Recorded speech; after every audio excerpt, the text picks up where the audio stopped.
Hola amigos, una MG One, aquí donde lo estáis viendo. He saltado a la valla y os lo voy a contar todo, pero todo, todo y todo. Ya veréis, quedaros, que os va a gustar.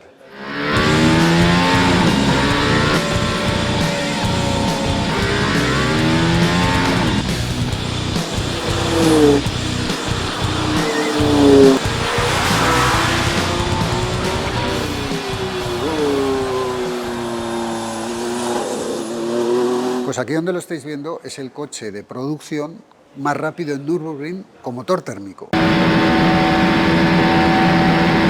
A ver, todo esto tiene una...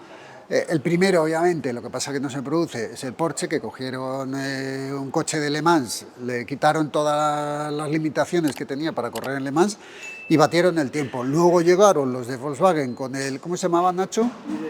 Con el IDR, llegaron con el IDR, que es un coche totalmente eléctrico hecho, pues eso, para hacer un tiempazo, para, bueno, pues promocionar los IDs.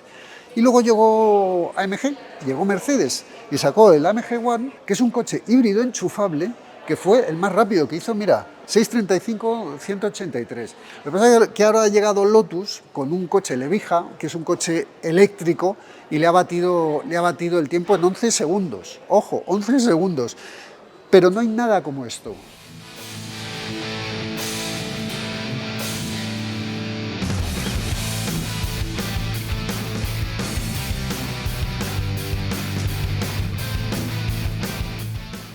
No se ha hecho nunca nada como esto. Es lo más cercano que se ha hecho de un coche a un Fórmula 1.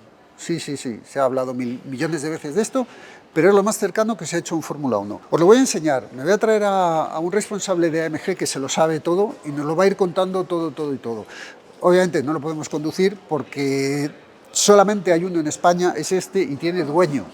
Están todos vendidos, 275 unidades, a 3 millones de euros cada una. Están todas vendidas, lo que pasa es que las están entregando ahora porque tuvieron problemas de homologación, pero ya está todo hecho. Y este tiene dueño, entonces es que no me puedo ni sentar dentro, pero os lo voy a enseñar, os lo voy a enseñar. Venga, seguimos.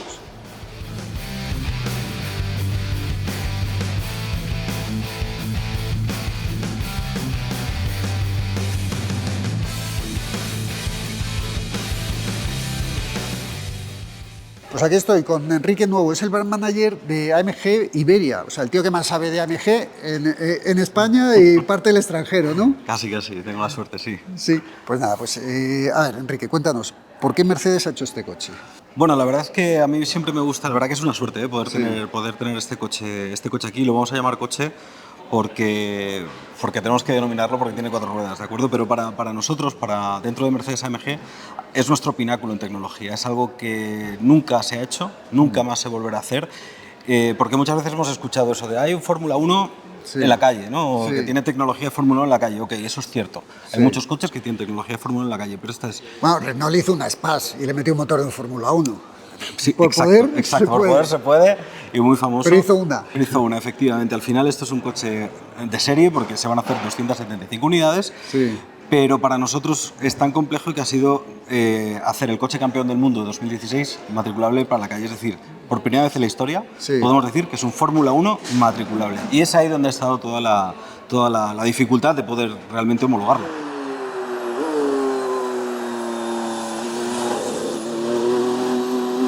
Tiene Hamilton uno y Toto Wolff otro, ¿no? Sí, además comprados, al final son nuestros mejores embajadores, desde luego, y no han querido perderse la oportunidad de tener un coche que desde luego va a abrir los libros de historia. 275 unidades, todas vendidas, y a España solo uno. No, esta es la primera. Ah, esta es la primera. Vendrán más coches, sí, somos un mercado afortunado.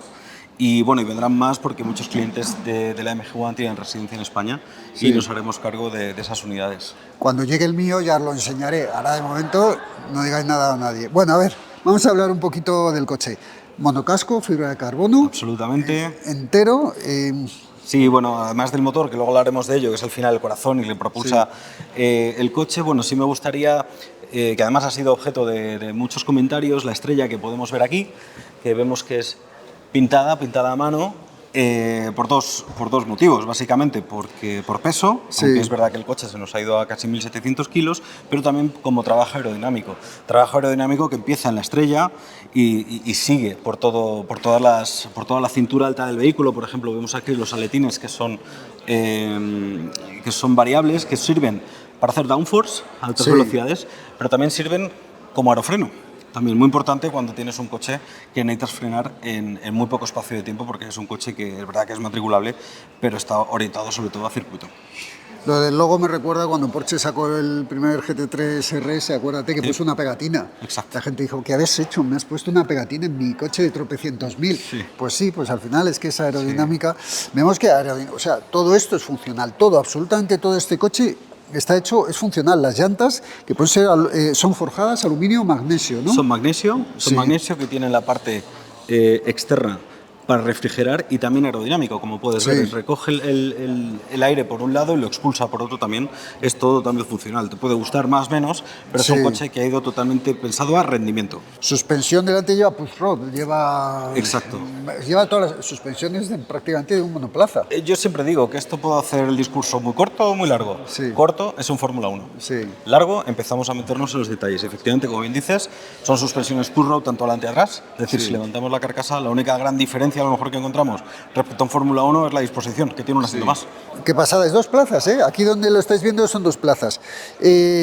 De la parte aero, algo más que contar. Bueno, lleva DRS este coche, como no soy, y un botoncito para activar el DRS. Algo más de la parte, bueno, fondo plano. Fondo obviamente. plano, por supuesto, desde el principio funcional como tiene que ser, desde el principio del coche hasta la trasera, luego lo veremos Sí. también. Luego todo el aire está trabajando por aquí, los espejos sí que son fijos.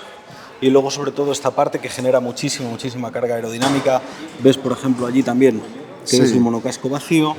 Y luego Aquí le verás- falta una tapa, ¿eh? Aquí estáis viendo esto descubierto porque nos han quitado una tapa para que podamos ver un poquito la parte interior. Sí, y merecerá la pena verlo para explicarlo. Y luego la parte trasera ahora mismo está en la posición de los 6 modos de conducción que tiene, Sí. en el más agresivo, en el de circuito, en el Strat 2. Y bueno, es donde vemos también el doble alerón. Que equivale también al aerofreno.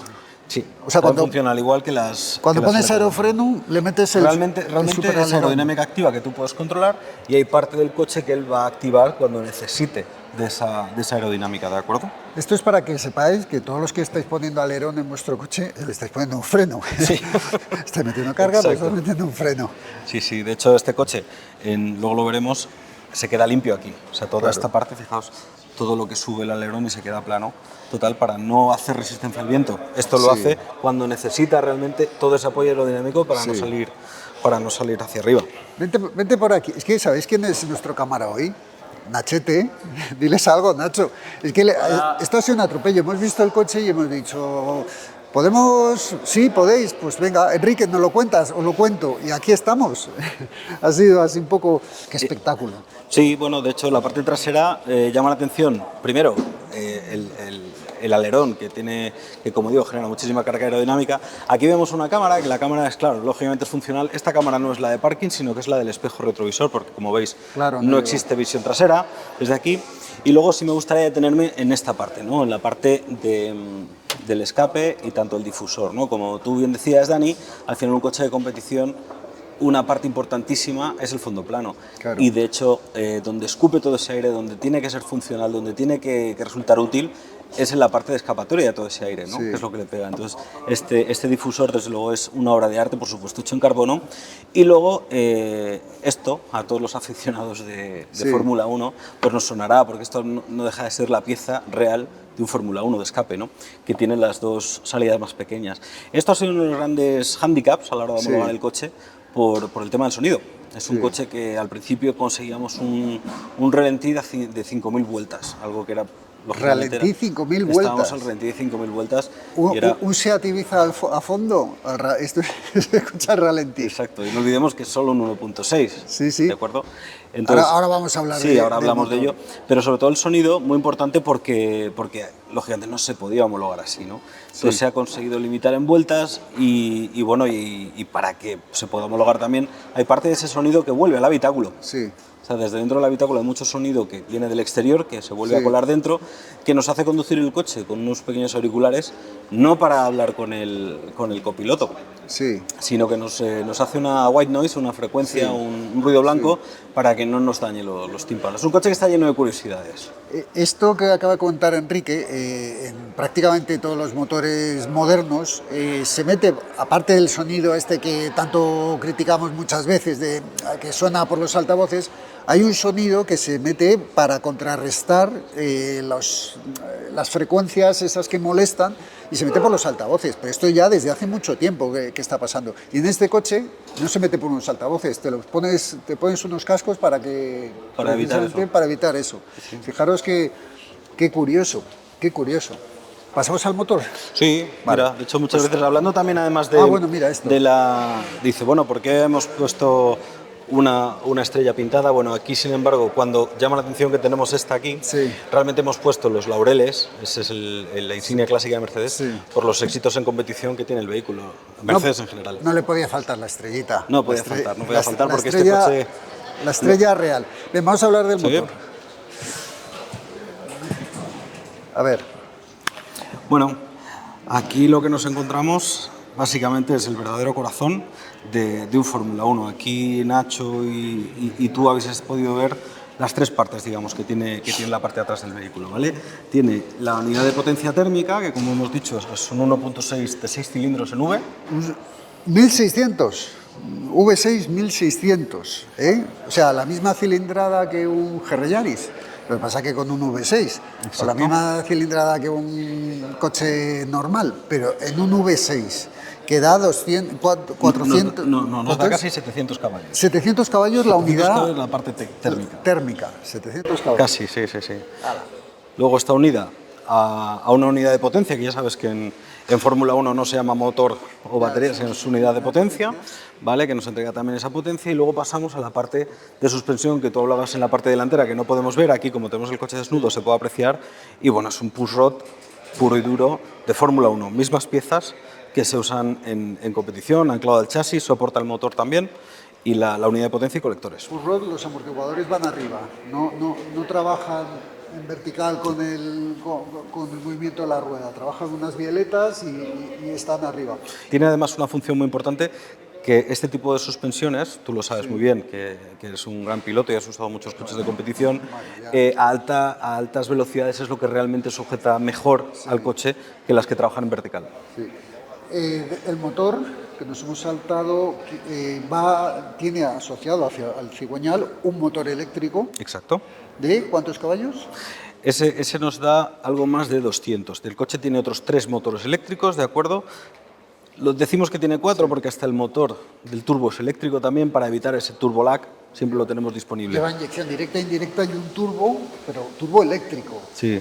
Y 2 motores, uno eléctricos, uno en cada rueda. Exacto, porque este coche efectivamente es híbrido, como lo son los coches de Fórmula 1, y tienes la opción de... ¿Híbrido o híbrido enchufable? Es híbrido enchufable. Es híbrido enchufable. Hecho, ¿Este es el enchufe? ahí tenemos la toma de corriente, efectivamente. 18 kilómetros, ¿no?, de autonomía eléctrica. Claro, nosotros en la tecnología y performance de AMG, nosotros la electricidad no la entendemos para hacer kilómetros en eléctrico, ¿no?, sino que la entendemos como potencia disponible en todo momento, ¿de acuerdo? Claro, entonces cuando llevas distintos modos de conducción, cuando llevas el más tranquilo, que es el modo, digamos, eléctrico, es un tracción delantera al final, porque Exacto. va tirando de delante. Exacto. Y el motor eléctrico trasero es simplemente para potencia. Para dar potencia. Y ¿Qué caballos da al final? Al final tenemos en todo el conjunto de unidades de potencia, de motor térmico y tanto de electricidad, de 1063 caballos. 1063 caballos. Sí. Fíjate, en un solo coche. Y bueno, pero claro, mira, lleva las Michelin, las Cap 2R. Sí, además, si te das cuenta, están hechas específicamente MO y solo para este coche. Pues si te das cuenta, tienen el logotipo.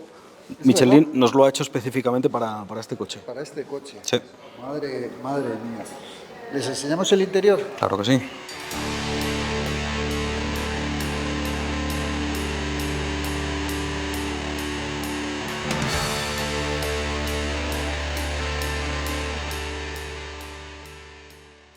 El interior no nos metemos porque hay que respetar al propietario que se lo ha comprado, que además ha pedido que nos lo enseñen, obviamente, pero bueno, hay que respetarlo. Si os fijáis, los asientos son fijos, Los asientos pues, tendrán a lo mejor alguna inclinación, algún reglaje como mucho, pero Nada. son fijos, nada. Anclado al Y chasis. como los coches de carreras, como los GTs de carreras, lo que regula son los pedales y el volante. Acercas o alejas los pedales y el volante.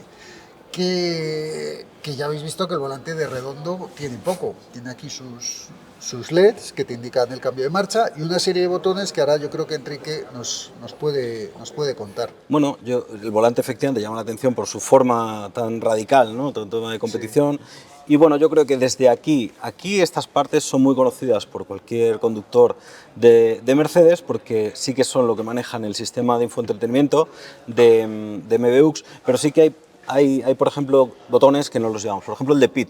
¿El de pit? Sí, claro, porque esto está enfocado para circuito y tú puedes dar al botón de pit y aquí regular la velocidad a la que te regula el circuito en ese momento, a la que tienes que entrar en el pit lane a boxes. Si yo tuviese este coche, entraría a la gasolinera con ese botón activado siempre. Siempre, y ¿verdad? al garaje de mi casa, y seguro que va haciendo bum, bum, bum. Por cierto, no han escuchado el sonido. ¿Lo podemos arrancar al ralentí? Luego los podremos escuchar, por supuesto. Pues mira, escuchad cómo suena el coche al ralentí.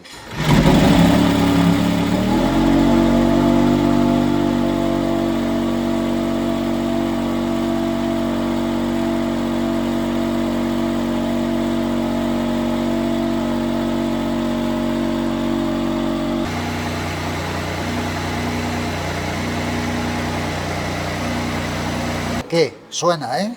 ¡Hala! Sí, Enrique, por favor.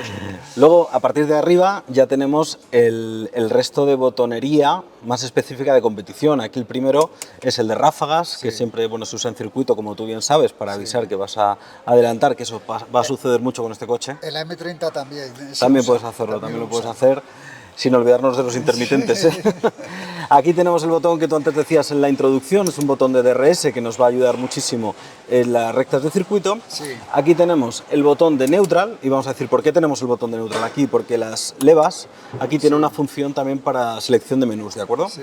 Y luego el botón quizá más interesante, el que a mí más me gusta, es el botón de pass. El botón de pass es cuando tú decides en un circuito cuando necesitas toda la potencia del coche, y ese botón al pulsarlo lo que te va a dar es toda la potencia disponible en ese momento durante 10 segundos en circuito, ¿de acuerdo? Y ahí coge la postura aerodinámica más radical, que es la que tenemos ahora mismo, en la que tenemos expuesto el coche ahora mismo y la que se puede ver en la pantalla, y durante esos 10 segundos te va a gestionar toda la potencia él.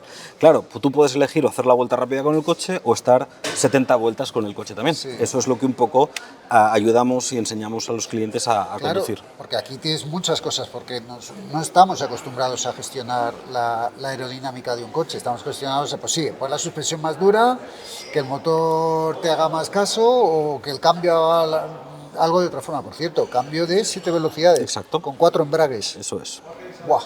En húmedo, en seco. En seco. En seco. ¡Buah! ¡Qué burrada! Sí. Tiene que ser, cada cambio de marcha te tiene que romper el cuello. Sí, no, pero está muy enfocado, está muy bien hecho, te aseguro. Pues eso, la gente no sabe gestionar, no sabemos gestionar la parte aerodinámica, y entiendo yo que les daréis una especie de, sí, de hecho, cursillo. Hasta antes de que se les entregue el coche hemos ido varias veces a Alemania con varios días de formación, claro. Sí. Porque es verdad, yo a veces no he podido ir más deprisa con el coche porque a todos nos falta ese gen piloto de entender la aerodinámica, que tú puedes ser muy rápido, puedes frenar mucho, pero puedes ir más, y es esa parte ya que tienes que entender cómo el aire va a hacer trabajar al coche. Curioso, el coche se fabrica en Inglaterra. Sí. Se fabrica en las instalaciones de la Fórmula 1. Exacto. De Fórmula 1. Tenemos dos fábricas allí, la de Powertrains y la del ensamblaje del coche. Los coches se terminan allí, se ensamblan y se mandan a Falterbach, donde hacemos la entrega del vehículo a cada cliente. En Alemania, lo fabrican en Inglaterra y lo entregan en Alemania. Exacto. Salvo esto que ya directamente lo entregas aquí o se entregan allí. Lo entregamos allí. Dedicamos un día a cada cliente, es un momento muy especial, muy esperado, en el que le dedicamos un día a cada cliente. Bueno, increíble, ¿eh? Para celebrarlo. Vamos fuera.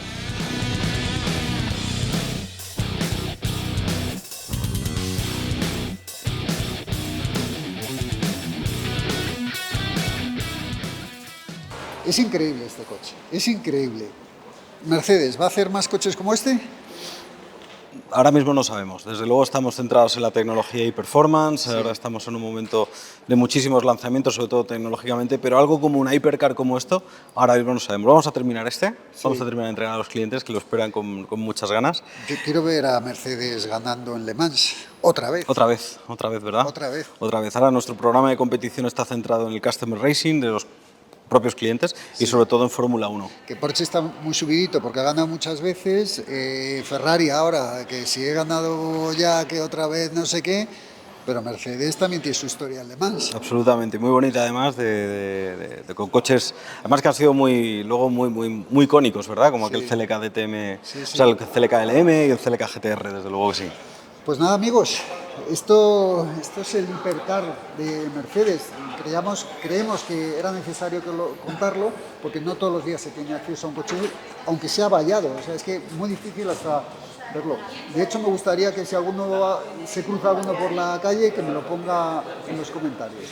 Pues nada, ya sabéis que tenéis AutoScout, vuestro sitio para anunciar vuestros coches y para comprar coches nuevos, de segunda mano, y quién sabe si a lo mejor hay alguno de estos, no creo, ¿no? Bueno, todo vendido. Todos controlados, todos. ¿no? Hasta los de ocasión y los de... Incluso. los kilómetros cero. También, sí. Lo que no tenemos es de empresa. Sí. No, de hecho ha sido muy interesante porque ni siquiera en el museo no habrá ni coche para el museo ni coche para prensa. Sí. Son los que usamos de mula, los de desarrollo, sobre todo para garantizar el valor de los coches de los propietarios. Sí. Joder, qué pasada. Pues nada, aquí os dejamos con el coche mientras voy a negociar yo con Enrique. Oye, Enrique, y una unidad así kilómetro cero, ten en cuenta que los youtubers ganamos mucho dinero. Sí, pero esto lo podemos gestionar un poco fuera de cámara y tal. Vale, pues venga.